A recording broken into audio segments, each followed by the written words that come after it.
গত 15ই মে বাংলাদেশ প্রতিদিনের তৃতীয় পাতায় সময় টিভির আইনজীবীর বিরুদ্ধে জালিয়াতির অভিযোগ সম্পর্কিত যে খবর ছাপা হয়েছিল, সেই খবরটি ছাপা হওয়ার পর 15 তারিখেই এটা কোর্টের নজরে আনা হয়েছিল এবং সেই দিনই কোর্ট আদেশ দিয়েছিলেন যে এই সংবাদটি সম্পূর্ণ মিথ্যা, অসত্য এবং এই সংবাদটা যেন প্রত্যাহার করে নেওয়া হয়।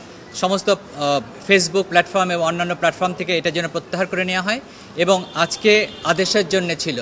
যদি 16 তারিখে বাংলাদেশ প্রতিদিন তাদের তৃতীয় পাতায় দুঃখ প্রকাশ করে অনিচ্ছাকৃত ভুলের জন্য দুঃখ প্রকাশ করেছে, তৃতীয় পাতায় কোর্ট আজকে আদেশ দিয়েছেন যে বাংলাদেশ প্রতিদিনের সম্পাদক যদিও দুঃখ প্রকাশ করছেন, স্টিল এরকম অনিয়ন্ত্রিত, ডেসপারেট এবং তথ্য না জেনে যে এই সংবাদ পরিবেশন করেছে তার জন্য সম্পাদক এবং নিজস্ব প্রতিনিধি যার নামের বরাতে এই সংবাদ ছাপা হয়েছিল তাদেরকে আগামী বুধবার কোর্টে হাজির হতে টু এক্সপ্লেইন দেয়ার কন্ডাক্ট। কেন এটা তারা করলো, কোন তথ্যের ভিত্তিতে করলো, এটা তাকে এক্সপ্লেন করার জন্যে কোর্টে 11:30টার সময় তাদেরকে আসতে বলা হয়েছে।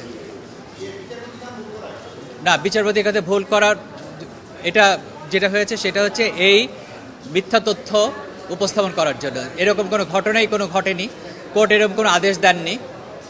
তৎসত্ত্বেও এবং বিভ্রান্তি, অসত্য, মানহানিকর এবং একজন সিনিয়র আইনজীবী সম্পর্কে অসত্য তথ্য প্রকাশিত করার জন্যে মূলত তাদেরকে কোর্টে হাজির হওয়ার জন্য বলা হয়েছে সশরীরে।